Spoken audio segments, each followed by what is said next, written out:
Hi, welcome back to West Coast Geeks. I'm your host, Joaquin. How we doing, people? I know it's been a while since we did a D&D video, but to finish up the cantrips, I have my boy Greg.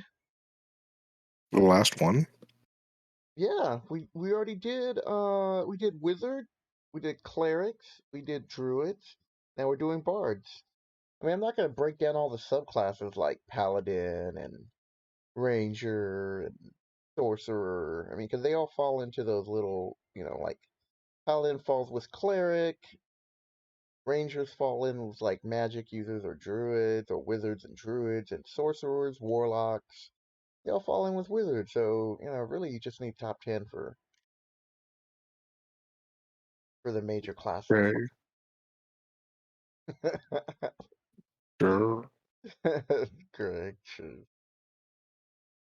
All right, with that, we got our top 10 for first level. And the reason why is because at first level you get to pick 3 cantrips. So it's really important to pick 3 good cantrips. Otherwise, you're going to die, and it will be your fault. I think that's some pretty good advice for new players, don't you think?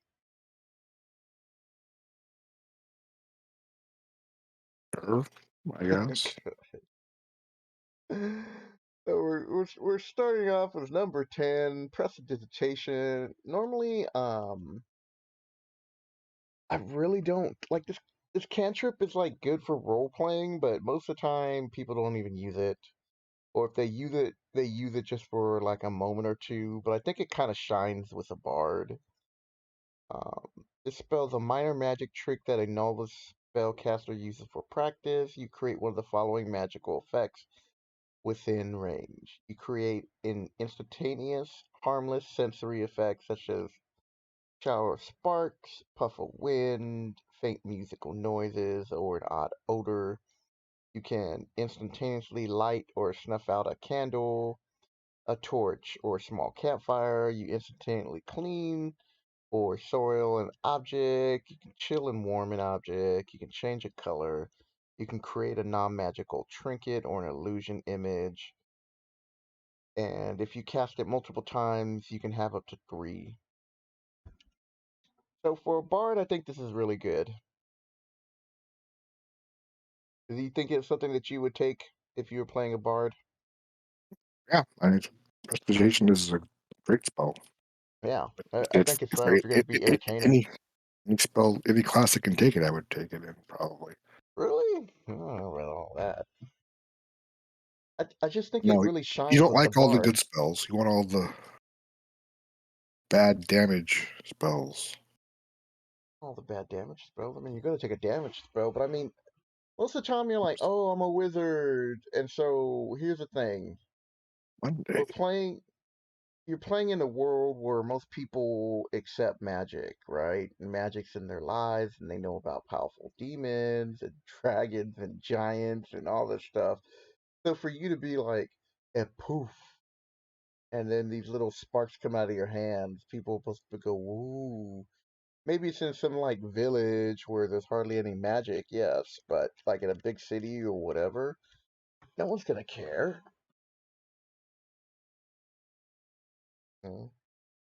But I think I for a mean, bard, it's cool because then as you're entertaining, it can help, create your story. And if you're generous, if your DM's generous, it can give you like a bump and lower the difficulty of your charisma check or whatever you're trying to do. All right, moving on. Number 9. Friends. Casting time. 1. Action. Self. For the duration, you have advantage on all charisma checks directed at one creature of your choice that isn't hostile towards you. When the spell ends, the creature realizes that you use magic to influence its mood and becomes hostile towards you. A creature prone to violence might attack you.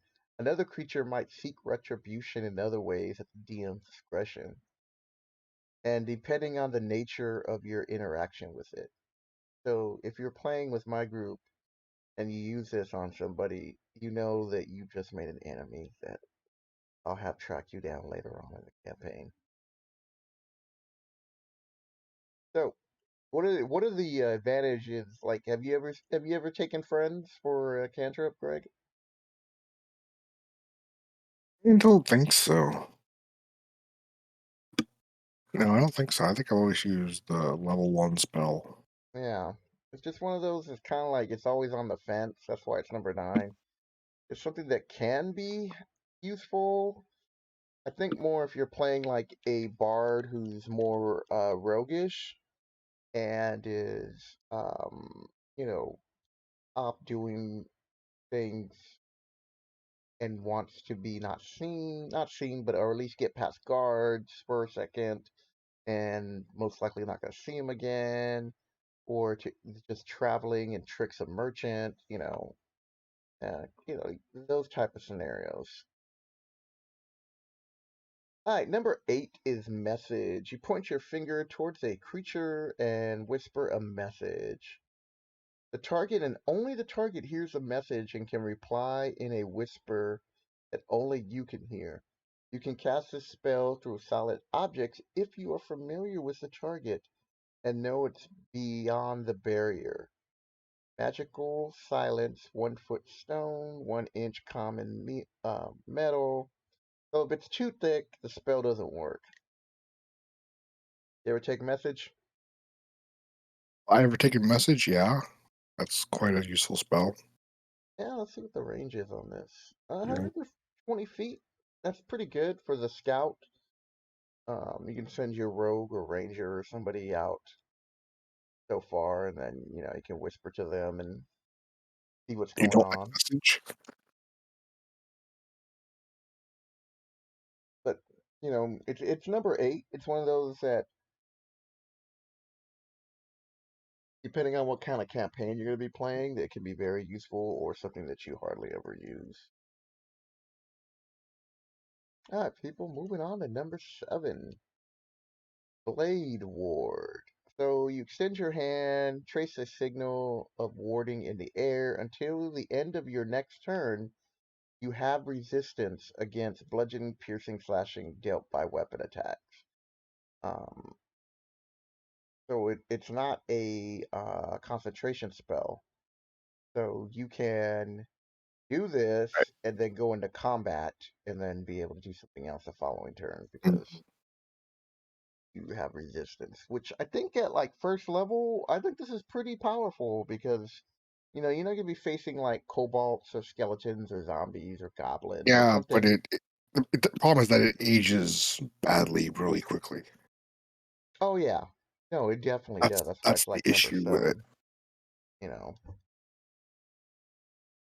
but for first level, it's something that you can take or think about taking as protection. I don't even know if it works that well either.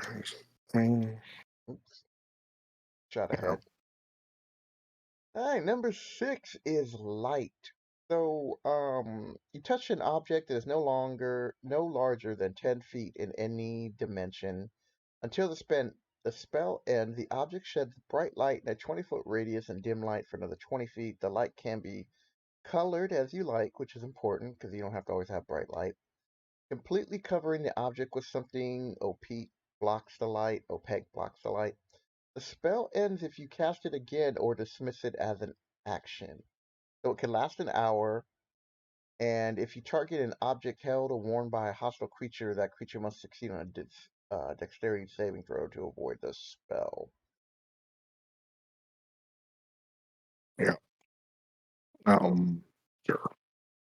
I mean, Yeah, I think the dancing lights is better, but it's good to have. It's someone in your party has to have this yeah, or dancing lights. Probably you'd rather have like a wizard or someone else other than the bard be the one who has to have this. yes, But if it's you, I guess. yeah. I mean, if you got to pick one, it like I said, it's really up to you. I mean, There's, you touched on dancing other, lights. other classes have access to either they could take more cantrips or the cantrips they take are kind of bad, and so taking a light spell is good for them. I think the bard needs their cantrips more,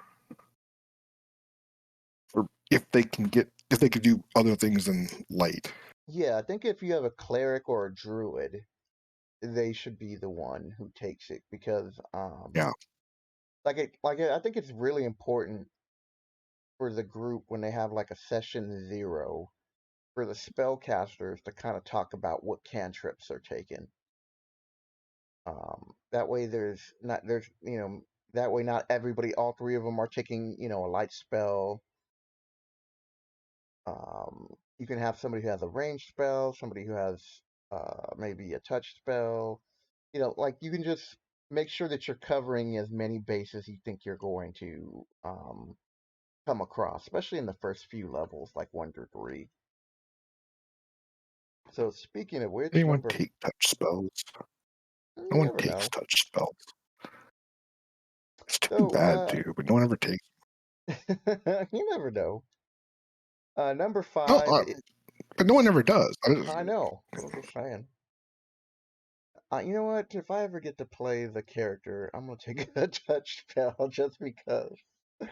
Number 5 is Dancing Lights. oh, see, this is so light should go down to like 10 if you have access to this. hmm I mean, I think this is number 5, and we are counting down to the important. So that why Dancing Light made number 5 because you get 3. So you should pick this, but there are other choices. But Dancing Light should be one of them, and then the other ones are kind of like the other two are like utilities and other things, and 1 damage spell. But you create up to 4 torch-sized lights with range, making them appear as torches, lanterns, glowing orbs that hover in the air for the duration. You can also combine the 4 lights into one glowing, vaguely humanoid form of medium size. Oh, that's pretty cool. Whichever form you choose, each light sheds dim light in 10-foot radius. As a bonus action on your turn, you can move the lights up to 60 feet to a new spot within range. A light within 20 feet of another light created by the spell, and a light winks out if it exceeds the spell's range, and the spell's range is 120 feet. So this is really important while you're exploring to be able to move light sources around to see what's going on, especially like in caverns when there are a lot of dark things that creep Yeah. up in the ceilings. Yep. Or what's in this hole? This hole looks really deep. Well, let's see what we can see, you know. What she said. All right, number 4 is Thunderclap. So you create a burst of thunderous sound that can be heard up to 100 feet away. Each creature within range other than you must succeed on a Constitution save or take 1d6. When it hits 5th level, it does 2d6. So this is a spell that can um, level up pretty good. Then 11th is 3d6 and 17th is 4d6. And it's a cantrip.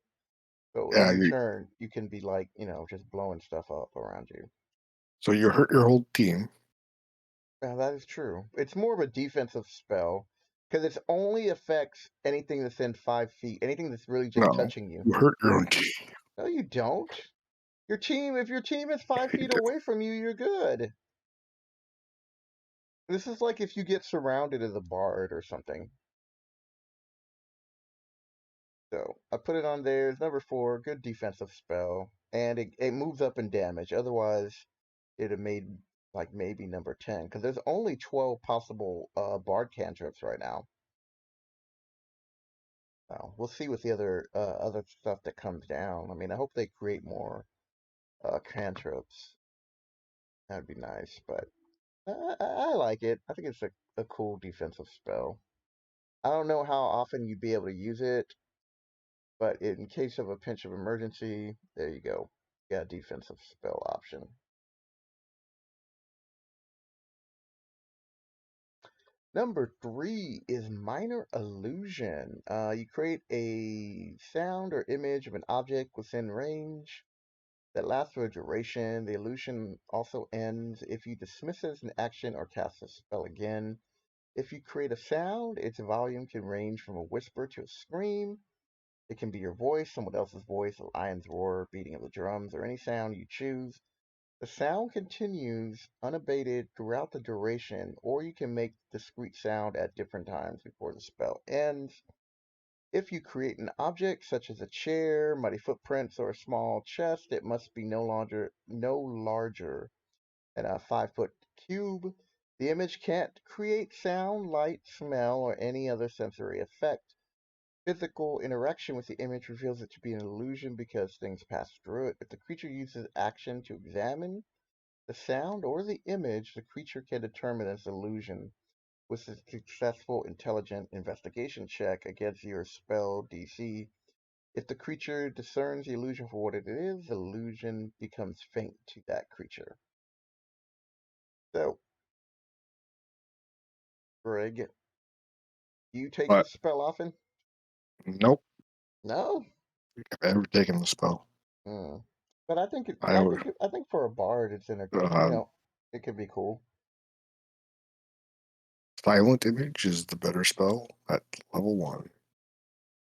I know, but this is a cantrip, so Yeah, again, but it's not. this is something where you can just create an object. People do all kinds of shenanigans, like if they're running and they turn a corner and they're on a dock or whatever, they'll turn But themselves into an object because you're turning yourself into a barrel, and the people will just see a barrel unless they're really investigating. Like there are things you can do with this.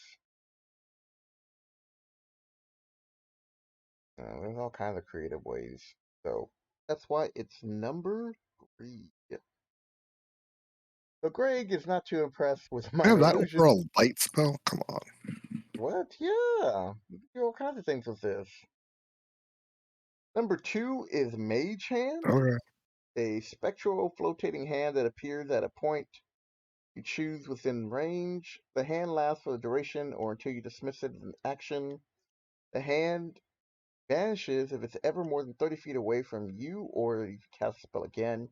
You can use an action to control the hand. You can use the hand to manipulate objects, open and unlock door or container, stow or retrieve an item from an open container, or pour the contents out of a vial. You can move the hand up to 30 feet each time you use it.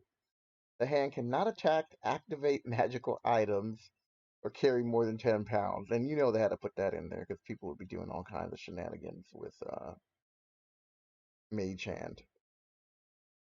So I know you've taken Mhm. Mage Hand. Yeah, Mage Hand's good. Yeah, Mage Hand. It Really does good. all the things. It's that's why it's number 2. So the number 1, we pretty much. I mean, the description pretty much tells you everything you can do. There are other little creative things that you can do. Like if I was a DM, if you were falling, I would allow you to use the Mage Hand to use a grappling hook and grapple it on something like midway down, so you don't take as much fall damage or something. There's a lot of things you can do. You could drop buckets or You just vials have of it catch you. of acid on things. I don't know, whatever, what kind of terrain you're in, even a cliff or something. Like there are creative ways you can use Mage Hand. I mean, you gotta just think outside the box. Um, you can hit somebody, you can slap somebody, and then a person walks by and they slap another person in the butt or something, and it causes a distraction. There's all kinds of things you can do. What you do with it? Mm, Okay. yeah. Okay. Joaquin just slapping characters' butts with Mage Hand. Okay. I Well, mean, you can tap it's somebody a on the useful spell. shoulder. You can tap somebody on the shoulder. You can spill their drink. You can, there are things you can do. That's all I'm saying. Just, be creative. What do you think? It's somehow not All right. Not going to be sexual harassment if it's No, it's if, not gonna be if it's some sexual. sort of spectral image You know instead what? of. Have you seen some of the latest things? I mean, what I just said right there was really mild. All right, so number one is vicious mockery. And as you can see here, I put one for all because this is a really funny video, and you guys should go watch it. So free plug to them. I like their videos. You ever watch any of their videos? Oh, a long time ago, I saw a Yeah, couple. pretty funny. So, vicious mockery. You unleash a string of insults laced with subtle enchantments at a creature you can see within range. If the target you can hear, though it does not understand you, it must succeed, though it need not understand you. It must succeed on a wisdom saving throw, take 1d4 psychic damage, and have disadvantage on the next attack roll it makes before the end of its turn. And then this one also scales too, but really it's the disadvantage that Right? that does other. Oh, you know what I didn't think of? Is Toll of the Dead a bard spell? Oh, I don't think so. No, I don't think so either. I don't recall that being a bard spell. Alright. That's it. Vicious Mockery, number one. So these are the top 10. Greg thinks the light source should be earlier, probably like number two, I guess. And yeah, maybe he's right on that, but um I just figure you're gonna take one anyways. Whether you want to take light or dancing light, doesn't matter, but What matters? well, it matters that you should take one of them. I mean, you're not going to really go wrong with either one. I mean, Dancing Light has a more advantage where, like we were discussing earlier, with moving around the light source, that can be very important. If you think something is trying to sneak up on you from somewhere, you can go and send a light over there to see. But yeah, these are your cantrips for a bard. So, very important. Session 0. Get together with all the other spellcasters to make sure you're not overlapping on certain things. And that's it, man. Other than that, enjoy the game. So, Greg, you ever played a bard? Not a full bard. I played a bard rogue, I think. Yeah, I think I played a bard a few times in like first edition because I was like playing all the different classes at least once, and I had an opportunity because I think they treated Bard in the first edition player's handbook as um, a DM's discretion to use. Like it was like at the I think it's like at the very back of the book. So we'll go over that when we get to the player's handbook, the original player's handbook. So that's it, people. Hope you enjoyed this video.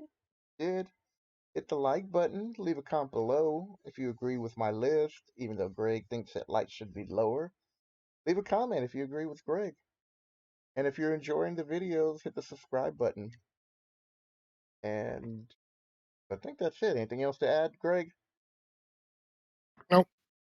Well, there you go. Catch you later, people. See ya.